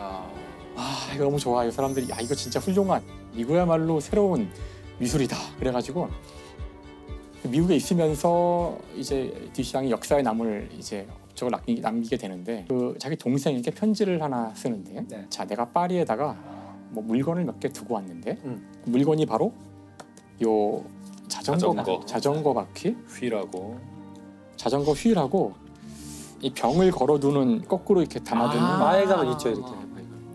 이 두 개를 딱 찍으면서 동생한테 편지에다가 자 내가 이것을 지금부터 레디메이드로 만들려고 한다. 레디메이드라는 것은 당시 미국에서는 그 기성복을 가리키는 단어예요. 그러니까 원래 옷은 맞춤형으로 만들어야 되는데 이제 공장형의 의류 제조 기법이 나오면서 대규모로 옷을 찍어낼 수 있었거든요. 그 레디메이드라고. 그러니까 이건 대량으로 찍었다는 뜻인데 공장에서 레디메이드로 만들려고 한다. 자 그러기 위해서 여기다가 내 이름을 서명해 주렴. 그러니까 이 사람의 이름이 마르시안 뒤시장이니까 그 이름을 써달라는 거예요. 동생 보고 자기 이름을 서명하게 하라고 했다는 그것이 예술 작품이 될 거라는 그런 이제 암시를 주는 건데 네. 아주 역사적인 그런 편지예요. 사실 이 듀샹의 이 행위가 바로 현대 미술의 그런 현대 미술의 시초가 된 것이죠. 근데 안타깝지만 동생의 답장이 뭐였냐면은 오빠 이거 다 치워서 없어. 아이고. 버렸어. 오빠 말을 듣고 가봤는데 다 버렸어. 그래서 그 새로운 미술이 탄생할 수 있었으나 이때 탄생 못해요. 실제로 첫 번째로 작품을 낸 때는 1916년이었고 바로 이것 타자기 덮개거든요. 네. 언더우드라고 타자기를 덮어두는 그 덮개인데 이거를 출품을 하게 돼요. 근데 이거를 출품을 하고도 저 출입구 옆에 그냥 갖다 놨대요. 아무 설명도 없이. 누구도 알아보지 못한 거죠. 충격요법을 쓰지 않으면 자신의 이런 노력들이 행위들이 예술로 인정받지 못하겠구나. 그래서 이제 드디어 사고를 이제 치게 됩니다. 1917년 4월 10일인데 4월 10일부터 시작된 전시회. 그렇죠. 그때 그 전시회에다가 요 남성 화장실에 쓰이는 이 소변기를 이걸 공식적으로 출품을 해요. 그래서 이걸 사다가 6달러에 샀다고 돼 있는데 6달러로 돈을 들고 사다가 여기다가 이제 사인을 하는데 자기 이름을 쓰지 않고 여기 리처드 무트라고 자기 이름을 속이고 이걸 제출하죠. 이 전시회는 더군다나 이제 유럽에서 항상 한참 유행하고 있는 그런 권위를 다 무시하고 그 심사도 없고 상도 주지 않는 모든 사람이 돈을 얼마 내면 2개씩 출품할 수 있는 그런 모토를 내걸고 있는 그런 전시회였거든요. 그래서 이거를 출품을 하자 아무리 급진적인 미술을 표방하는 단체였지만 야 이거는 이게 무슨 작품이냐. 이거는 너무하다. 그래서 긴급 회의를 열게 돼요. 회의를 열어서 결국은 이거를 이제 전시 불가 판정을 내리는데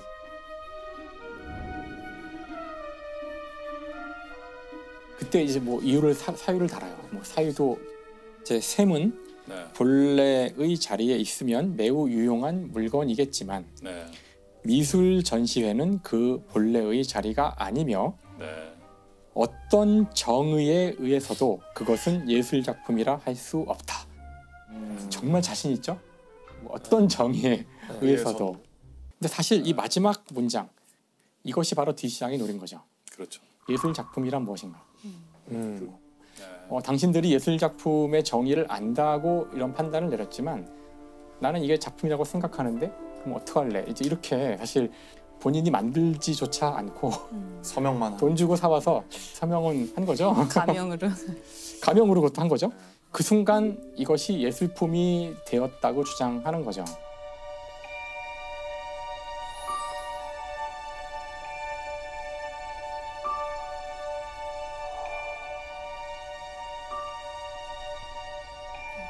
크게 뉴스화돼요. 왜냐하면은 굉장히 열려 있는 그런 전시를 표방하는 이 전시회에서 무언가를 예술이 아니라고 하면서 이거를 거부했다는 것이 뉴스가 되고 과연 예술이란 무엇인가라는 그 이제 중요한 질문을 던지게 된 거죠. 듀샹은 이제 곧 미술계를 떠납니다. 이 사람은 회화를 거부하기로 한 거예요. 그러니까 종이 위에 그리는 또는 캔버스 위에 그리는 그림을 이제 안 그리겠다는 거거든요. 그러니까 사실 사진기 때문에 야기된 현대 미술의 거대한 흐름 가운데 하나는 망막을 기쁘게 하는 미술이었다는 표현을 써요. 망막을 기쁘게 하는. 원래 미술은 우리에게 이야기를 하던 것이었는데 단순히 어떤 대상을 봐서 즉각적으로 눈에 들어오는 그런 기쁨, 이미지만의 기쁨을 추구하게 됐기 때문에 우리가 원래 그림에 있던 이야기, 의미를 잊어버렸다. 나는 다시 그 의미를 찾고자 한다. 이런 말을 합니다. 그래서 결국 예술품으로 만드는 것은, 의미를 부여하는 것은 그냥 우리 인간이 상상으로 해버리면 된다는 거예요. 이분 1922년에 태어났고 미국으로 이민 온 독일계 이민자 가정에서 태어났어요. 근데 1922년에 미국에 있는 독일 사람이라고 하면 독일에 대한 어떤 혐오의 정서가 이제 시작되는 거예요. 그래서 독일 사람이라는 걸 밝히지 않는 게 생존에도 유리할 뿐만 아니라 그 가족들도 독일의 뿌리가 있었다는 걸 잊고 싶어 했대요. 그래서 집안에서 독일어를 쓰지 않기로 결정하고 그냥 미국 사람이야. 미국인으로서 정체성을 가지려고 노력했던 것 같아요. 고등학교 때에도 그 교내 학보사 이런 데서 글을 쓰고 이렇게 글 쓰는 데 재능이 있었어요. 대학을 가는데 부모님이 좀 실용적인 학문을 하지 않으련 이러면서 강요를 해서 뭐 생화학과에 진학을 하게 됩니다. 실용적인가요? 그러니까 그 당시에 전쟁이 끝나고 나서 생화학이라는 게 굉장히 유용한 학문이었겠죠. 써먹을 때가 너무 많잖아요. 그래서 무려 코넬 대학교에 생화학과를 들어가는데 너무 자기 적성이 안 맞았던 거예요. 그래서 또 학보사에서 글이나 쓰고 이러면서 학교를 거의 다니다 말다 했어요. 근데 학교를 다닐 때 ROTC 같은 걸 하고 있었던 것 같아요. 그래서 예비 장교 이런 훈련을 하고 있었는데 다시 전쟁의 분위기가 막 무르익으면서 곧 징집될 것이라는 이제 소문이 막 들려왔던 거죠. 성적도 너무 안 좋았고 학교 생활 제대로 적응하지 못하고 있었고 그냥 자기가 입대를 먼저 해버려요. 그래서 육군에 그냥 들어가게 됩니다. 중간에 휴가를 잠깐 나왔는데 어머니가 집에서 이제 사망하신 거를 보게 돼요. 그래서 굉장히 충격을 받고 사망하신 채 발견된 거예요. 네, 이제 자살하신 모습을 자기가 발견하게 되는데 이 어머니는 집안도 좀 가세가 기울고 뭔가 힘든 일이 있었던 것 같아요. 그래서 어머니가 그렇게 충격적으로 사망한 모습을 자기가 발견했는데 또 다시 가야 되잖아요. 휴가를 나온 사람은 다시 들어가야 되잖아요. 다시 군대에 들어가게 됩니다. 연합군이 파병이 된 거예요. 그 연합군 소속으로 독일에 이제 파병이 되게 됩니다. 되게 묘하네요. 네, 그런데 최전선에 막 배치가 돼버린 거예요. 어떻게 됐겠어요? 바로 포로가 됐죠. 잡혀버리고 말고요. 그 상황에서 이제 독일군의 포로가 돼서 사실 자기 독일 뿌리가 있는데도 네, 이게 누가 적인지 누가 아군인지 사실 이 사람 입장에서는 혼란스러웠을 것 같아요. 이 포로들을 어디로 데려가냐면 드레스덴이라는 곳으로 데리고 가요. 드레스덴이 당시에 약간 공업이 많이 발달한 도시였다고 하더라고요. 그래서 그런 데서 이제 포로로 생활을 하다가 드레스덴에 이제 엄청난 폭격이 오게 됩니다. 이건 이제 연합군이 드레스덴에 폭격을 한 건데 이때 사실 거의 핵무기를 쓴 것과 다름없는 정도의 엄청난 사망자가 났대요. 사실 드레스덴 폭격으로 인해서 거의 도시가 전체가 다 폐허가 됐고 완전히 불타서 살아남은 사람이 거의 없을 정도였는데 근데 이분이 여기서 살아남아요. 이 사람들 어떻게 살아남았냐면 이 포로들이 지하 3층에 있는 고기 저장소에서 피신하고 있었던 거예요. 그러니까 처음에 지하 3층에 있는 고기 저장소로 내려갔을 때는 굉장히 끔찍했대요. 왜냐하면 막 도축한 돼지, 소 이런 게 막 통째로 걸려 있잖아요. 들어갔을 때 굉장히 끔찍한 곳이었는데 밖에서 뭔가 이렇게 쿵쿵 소리가 막 나고 우리 나가면 안 될 것 같다.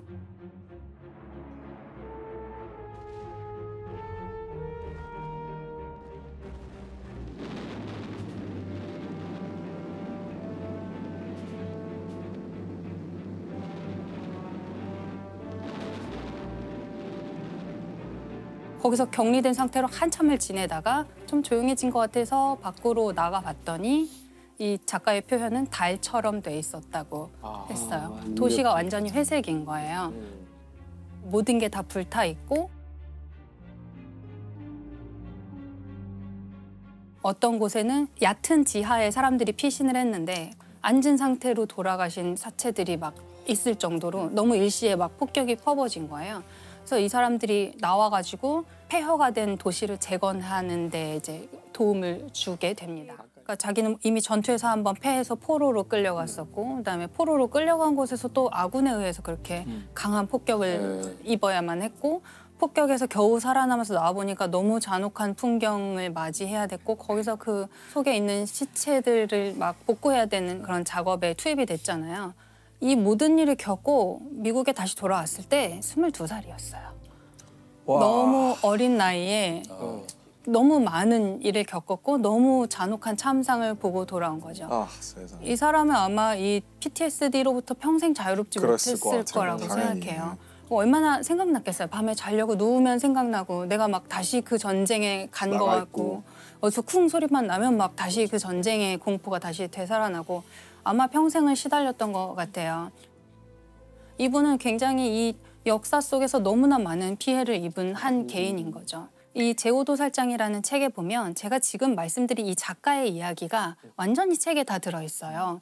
작중 인물도 똑같이 군대에 갑자기 끌려가게 되고 군대에서 별로 중요하지도 않은 어떤 보직을 맡고 있다가 집에 왔는데 부모님이 누가 사망했고 이런 이야기가 계속 그대로 나와요. 자전적 소설이에요. 네, 굉장히 자전적인 소설이에요. 전쟁에 참전하게 되고 포로 수용소로 끌려가서 아주 가혹한 어떤 대우를 당하고 돌아와서 전쟁이 끝난 다음에 자기 뭐 거만사를 그러니까 안과 의사 그런 걸 하면서 이제 나름대로 자기 인생을 살아가는데요. 살아가는 과정에서 계속해서 다시 전쟁이라든지 과거의 기억으로 끌려가게 됩니다.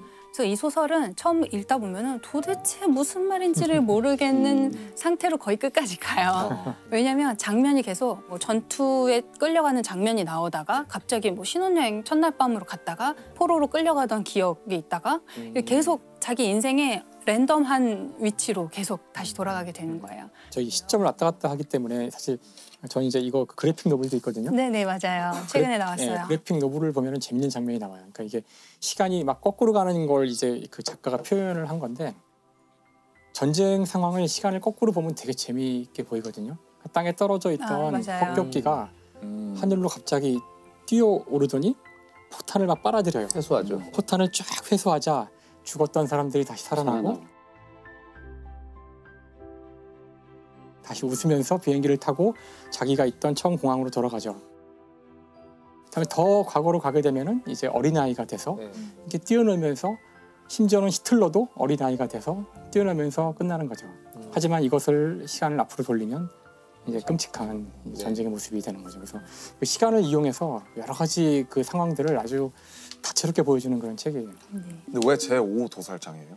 작중에서 끌려가는 곳이 제5도살장이라는 건물로 끌려가게 돼요. 이 사람이 갑자기 뭐 다시 전쟁터의 기억을 되살린다던가 할 때 뭔가 납치되어서 끌려가는 것 같은 느낌이 드나 봐요.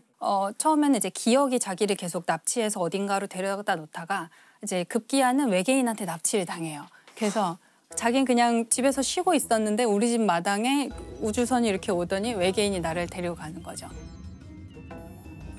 트라이팔마도어 행성이라는 곳에 이제 자기를 부려놓는데 인류원이라고 할까요? 동물원 대신에 인류원 같은 곳에 이제 도착하게 됩니다. 거기서 자기는 완전히 발가벗겨진 상태로 내가 먹고 자고 싸고 이 모든 장면을 이 외계인들이 자기를 구경하고 있는 거예요. 이 몸짓 하나하나에 막 환호하면서 오 지구인은 저런가 봐 막 이러면서 근데 이 트라이팔마도어 행성에 사는 이 외계인들은 어떤 특징을 갖고 있냐면 모든 시간을 다 보는 존재예요. 그래서 트라이팔마도어 행성에 사는 외계인이 사람을 보면 네 발로 기어가는 어린아이일 때부터 나중에 이제 지팡이를 짚고 걷는 노인의 모습까지를 한꺼번에 본다는 거예요. 그리고 이 외계인들이 하늘에 있는 별을 볼 때도 그 별이 탄생할 때부터 죽을 때까지를 다 한꺼번에 보고 있다는 거예요. 그래서 경로를 다 보고 있기 때문에 밤하늘이 반짝이는 스파게티로 가득하다. 이 행성의 외계인들이 보기에는. 근데 이 작가가 이런 외계인에 대해서 얘기를 하는 이유는 이 외계인이 모든 시간을 보는 존재라는 게 되게 중요한 것 같아요. PTSD를 가진 사람이 자꾸 과거의 기억으로 다시 빨려 들어갈 때에는 그 과거에 무슨 일이 일어났는지 알잖아요. 이미 알고 있거든요.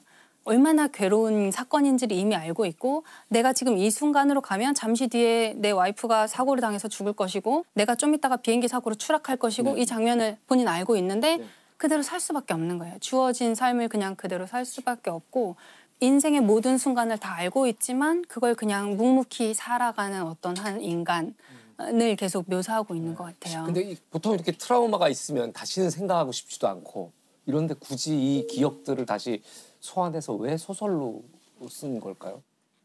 아마 치유의 과정이 아니었을까 생각이 돼요. 어차피 PTSD 환자는 거기서 벗어날 수 없으니까 안 쓴다고 해서 글로 안 가는 것도 아니고 실은 이 트라우마라는 게 인간을 보호하기 위해서 생긴 진화 과정이잖아요. 다시는 그런 일이 겪지 않도록 계속 그걸 기억하게 절대 잊어버리지 않게 계속 상기시키고 안 쓴다고 해서 거기를 벗어날 수 없는데 오히려 쓰면 이게 객관화될 수 있다고 생각해요. 우리가 글을 이용할 때 자신의 생각을 눈앞에 늘어놓고 볼 수 있다는 장점이 있는 거거든요. 그래서 이게 머릿속에서 그냥 있는데 잊어야지 하는 거랑 이걸 써놓고서 이런 사건이 있는데 이게 내가 잊어야 될 대상이라는 명확하게 이걸 실체로 만드는 것도 이걸 치료하는 과정에서는 큰 도움이 되지 않을까. 그렇게 하죠. 그렇게. 그리고 썼을 때 소설로 발표하잖아요. 그걸 독자가 읽고 훌륭한 작품이다, 감동했다. 저는 이렇게 말해주는 게 굉장히 치유에 도움이 될 거라고 생각해요. 자기가 겪었던 고통이나 감정을 공감해주는 나누고 그런 것들이 아마 자기 자신의 PTSD를 치유하는 과정이 아니었을까라고 저는 생각하고요. 사실 이 소설이 나온 거는 69년이에요. 이 소설을 발표했을 때는 또 베트남 전쟁의 시기인 거예요. 그러니까 이분은 자기가 전쟁에 가서 너무나 그 참혹한 것을 알았고 전쟁을 안 했으면 좋겠다는 메시지를 좀 전달하고 싶었던 것 같아요.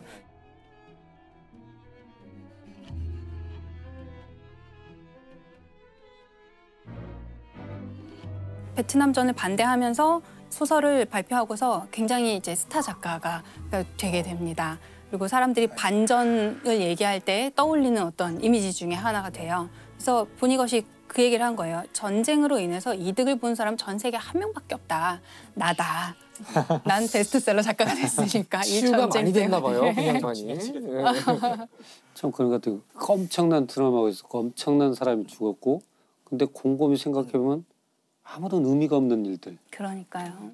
굉장히 괴롭잖아요. 그 모든 게 다 무의미하다고 생각이 드니까. 근데 사실 제목이나 내용을 들어보면 되게 우울한 소설일 것 같은 기분이 드는데 맞아요. 실제로는 좀 어떤가요? 실제로는 되게 웃겨요. 웃게? 이 모든 상황을 굉장히 우스꽝스럽게 이야기를 하고 처음에 이제 뭐 군대에 끌려갈 때 자기가 얼마나 허접한 복장으로 끌려갔는가. 그런 걸 묘사를 막 디테일하게 하고. 아버지 장례식장에 갔다가 갑자기 끌려간 거예요. 다시 군대로 가야 되는 거예요.